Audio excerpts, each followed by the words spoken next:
Ani kan jedhu hordoftoota kiyyaa baay'een keessan hedduu takka biizii na godhaa jirtan. Onlaayinii irratti nama keessummeessuun sagalee suutettee dhageeffatuun kan nama tokko lamaati miti. Sagalee san fuutee ordarii godhuu gisee namni ordarii barbaade galmeessitee. Amma fakkeenyaaf meeshaa mana keessaa kan nama tokko galmeessuun waan isiin barbaadde san haasawa irraa seeraan fuutee meeshaa kana tokko lamaan galmeessite sa'aatii namarraa fudhata jechuudha. Warroonni jedhistanii waan amantaan nama gaafattan dhiifama wajjin osoo of qusattanii isin jaa. Namni waan gaafate waan deebisiniif keessi kiyya bakka akka nama waa dagate akka tokko ta'a jechuudha hedduu yaaddawa. Kanaaf waan nama gaafatan tokko waasaap irratti sagalee kaan irratti guuraa ooltan jechuudha dhiifama wajjin nama keessummeessuun amala jechuun hojiidha waan ta'eef dirqama hojiiti jedheetu manillee fudhadhe garuu namni tokko waan hoggaa tana ganaa godhatuuf deemu hadha nama biizii godha waan ji'a 2-3 booda bituudha deemu ganaa hadha gaafii gaafata jechuudha gaafii intaan hundumaafuu mi'a gadhuma viidiyoo kanatti na waliin tura rakabootii kanatti ergitee rakabootiin kunniin ka Dubaayiti kun viidiyoon kun amma ofii natti ergite tiiktook irraa buustee ka biyya arabaa jechuudha biyya keessa hin jira jechuun kan jechuun dirqama kanuma fidiyoo jettan eessaa hin fidaani. Indra hundumaafuu maal jedhu akka barbaade warri firiijii na gaafattan wanta garagaraa warri na gaafattan hundumaafuu dhiifamame. Assalaamu alaykum warahmatullahi wabarakaatu. Akkam nagaa jirtanii hordoftoota kiyya jaalatamuuf kabajamoo akkam jirtan fayyaa keessanii alaamanni isaa namni keessan dalagaa fi ammaal fakkaata na bira bareeda wallahi alhamdulillah isin biras bareeda ka ta'e abdiin qaba. Itti aansummee fakkeenyaaf gara dhimma qabadde dhufeetti isin dabarsa. Viidiyoo kana keessa firiijiin jira, meeshaaleen garagaraa jira, maashinii warra na gaafattan jira. Haga tokko isinii hima jechuudha. Haga dhuma viidiyoo kanatti na waliin turuu hin dagatina. Fakkeenyaaf gabaabumatti wanni rakabootii kana warri na gaafattanii jechuudha. Rakabootii Dubaayii kana diizaayinii garagaraatiin jira. Gatiin isallee tokko miti. Har'a gatiin 25,000 siin jedhe ka 60 mallee jira. Isuma ta'ee ka waa hunda qabu akka 70 mallee jira. Ka waan sadi qabuu fi ka waa hunda qabu tokko miti. Waa hundi maali yoo jettan saarbisii fi ka ofii yoo siin jedhu ka hojii uumamee fi walumaa achi godhan malee. Rakabootii Dubaayii saarbisii, feermuuzii, ka kuukisii waa hunda ka qabu 60 jira. Isumallee ta'ee ka 40-50 jira. Ka 25 haga 27 jira. Ka 30 jira. Kanaafuu dhaabbataa miti. Diizaayinii isinatti ergitanillee diizaayinii kana dirqama toonaan jettan ofii kiyyaawee oomisha hordoftoota kiyya ka jiru isinii bitan malee. Egaa akkana warri akkasitti na cinqitan wallahi hin danda'u. Namni yoo gaafii baay'isee na gaafate gaafii san deebisuu barbaada keessiyya garuu gaafii isin nama gaafattan isinii deebisuuf namatti hin tolu jechuudha. Fakkeenyaaf amma meeshaan kun meeshaa obboleettiitii yookaan hordoftuutii takka dhiyeenna biteefi. Meeshaa makana barbaadaa jettee takka keessaa natti bakka biizina gooti sagalee naaf keetti yoo jiraate sii bitoo hin jiraatiin kama jiru sii bitenna isuma san barbaada wallahi laazim nama ajaa'ibdan meeshaan bar jijjiiramaa dhufa obboleeyyan kiyya itti aansu firiijii horii na gaafattanii nama sarpiraayizii godhu enna gatiin isaa meeqa siinboo an kana yeroo san kuma meeqaan bitisira 45,000 irra dhaabadha fakkaata firiijii ka gizee dhumaa bite 45,000 amma 50 galee jira firiijiiwwan kun firiijiin maal irratti hundaa'a mootora isaati irratti hundaa'a leetira isaati irratti hundaa'a akkaataa madiqqeennaaf guddina isaati gatiin garaagarummaa qaba isinii galee waan mootora irratti hundaa'a amma immoo itti isinii fufa jechuudha kana yoo isiniin jedhu firiijiin mootora isaa gaafattanii achumatti yoo hin beekne akkamitti bitattan mootora isaa akka bareeda ta'e kam jettee akkasii gaafatte garaagarummaa isaa geessi gaafatte itti aansee oovinii kana na gaafattan ooviniin kun ka biyya keessaatiif ka biyya alaattu jira akkasumas ka midijjaa 4 ka midijjaa 3 kasanii olillee jira gatiin isaa ammallee biyyoota irratti hundaa'a ka biyya keessaa rakasa ka biyya alaayyuu ta'e akkaatama biyyaatiin garaagarummaa qaba ka Itaaliyaa bareeda jedhan jechuudha ka jiru kanneen keessaa haga qarshii 60,000 jira kanneen keessaa 65,000 50,000 45,000 akkasitti jira jechuudha meeshaan garaagarummaa qaba keessi isaa waan inni qabuu fi kan ifaa bichaa fi kan gaazitiif ka ifaallee ni jira ol keessa makamee 2 ka gaazii 2 ka ifaa ka guutumatti illee ifaa jira. Ka gaazillee jira jechuudha. Kanaafuu wanni tokko nutti himu jettanii warri biizina gootani mallaqa keessan ergadhaatiniin mee warri jalqaba meeshaa isinii bitee wanni isin jedhu jiraati naa barreessaa koomintii nama kamiifu ani kan ifaa kiyyaa naa kafaltan malee wallaahi laazim maka rabbiin irra beeku meeshaa keessan hedduu itti cinqama jechuudha. Gizee ofitti aarabettanii maaltu na cinqe sila waan jiru hin bituuf jedha wallaahi keessi kiyyaa naan sarmu gizee meeshaa bitu. Haga jechuun waan ofii fedhe san yoo hin jiru yoo jedhan itti deddeebi'ee qanii san dhiisee qanii biraa deebi'ee bita osoo meeshaan jiru meeshaa keessaa ka kwaalitii ta'e jechuudha isinii galee yookaan ka jajjabina qabu ka bareeda jedhame. Kanaafuu maallaqa keessan ergadhaatiin gisa jirutti gatii isa jiru wajjin isinii bitama malee dhaabbatatti gatiin hadhaa boruu isiniin ta'u jechuudha. Namoonni firiijii kenna meeqattan 50,000 galee jira. Har'aan tana bilbilee yookaan bakka maamila xiyyaatii gaafa odeeffannoo kana isin biraan gahuuf. Firiijiin dhiyoo tana 45,000 bite amma 50,000 galee jira. Kana jechuun kan 270ti.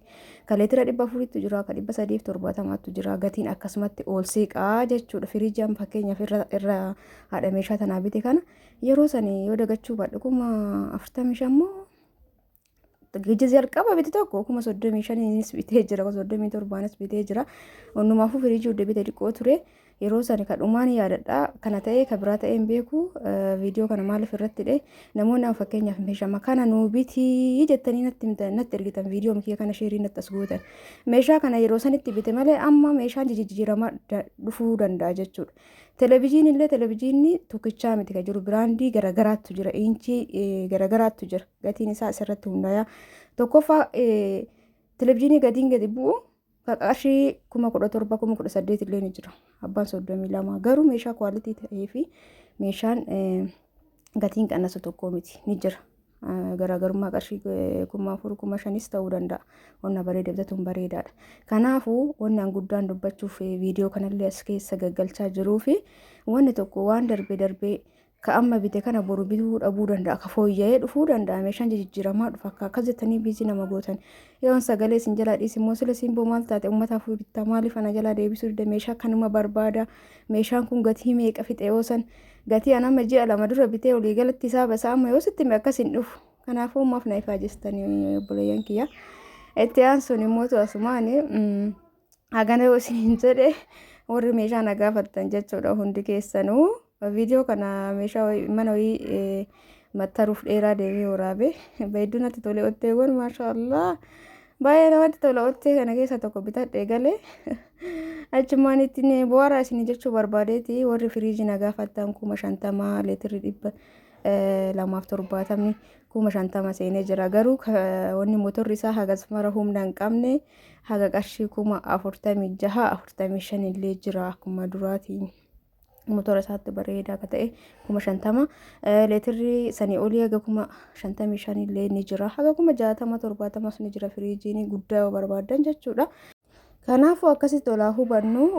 Inni biraa immoo maashina uffata miiccu ka kiiloo 20 qarshii 55 haga 60 jira.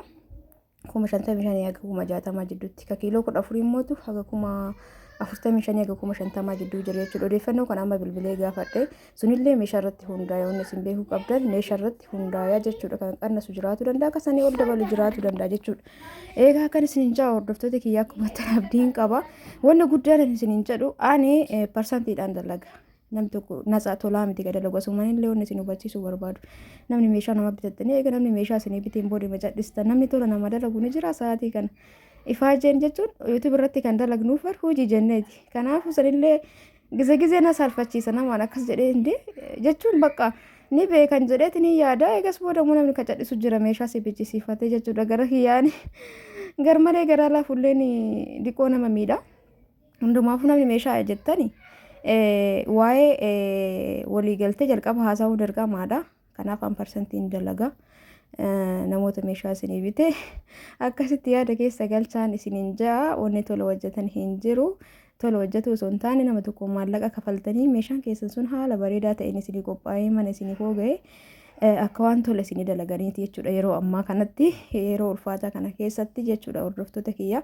Kanaaf akkasitti yaa hubannuun isiniin jaa asumaan illee waan akkasii waan nama mudatuuf yeroo baay'ee namni tokko akkamitti akka yaadu hin beeku tola waan dalagnu fa'a itti fakkaata. Kana isin jechuu barbaade waan kana dubbadheef namoonni nama gatii isaa meeqa obboleettiitti sarpiraayizii godhuu gatii isaa meeqa dhugaadha gatii beektanii qarshii erguuf na gaafattan garuu gatiin ana dhaimu isinitti himu gaafa isin jaan booda birrii ergitan bakka sanitti argitan jechuudha. Kanaaf maallaqa keessan ergattanii waan barbaadan namatti himuudha. Waan darbirraa akka suuraa duraanii irra nama ergitanii dirqama kan manuu fidisiin boo jettanis akkasittis dhiqqoo nama rakkisa. Waan haalli fidee fi waan faashina jechuun waan hoggaatan binne har'a bitee hojjettee argamu. Maybe sanirra ka fooyyee jiraatu danda'a. Kanaafuu haala yeroo irratti ka jiru wajjin ka jiru keessa bareeda naa biti jedhama malee ka hoggaatan an biti kanuma biti meeshama kana naa biti jechuun dhiqqoo ni ulfaata. Wanni isin jedhuu qabdan meeshaa amma jiru keessaa bareeda jettee ka yaaddu nuu biti jechuudha malee jechuudha. Egaa viidiyoon kiyya kana fakkaata. Dheeraa tana fakkaatti gulliti waraabee ture achi mana wayii lakka'uu deeme majaliisa hojjechiisuudhaaf. Egaa majaliisaaf meeshaa farnichaarallee namni barbaadan karaa keessaatiin koottaa viidiyoo isinii godhaa inshaallah xiqqoonatti hin tolini majalisni illee waan hin saabatanii fi yeroo saabate bakka takkatti isinii godha jechuudha. Viidiyoon ni jira meeshaan ordarii godhamee amma bahuu ka'e. Egaa viidiyoon kiyya kaarraa kana fakkaata. Hordoftoota kiyya laayik sheer gochuu hin dagatina hin dagadha jidduumaan illee nama maashina juusallee meeqa nama sarpiraayizii godhuu hedinaan jala jira. Maashinni juusaa inni bareedaan 6,500 illee jira 5,500 illee jira isin filannoo keessanii jechuudha. Egaa akkana isiniin jaa hordoftoota kiyyaa qaraxa inni organii maashina bunaatiif kajuusii hin beeku wallahi irra qaraxa hin kafalchiisan jedhee yeroo dhibba isinitti himee jira. As deebitanii kana hin kafalchiisanii hornaan jettan an takka lamaan akkasitti hin beeku.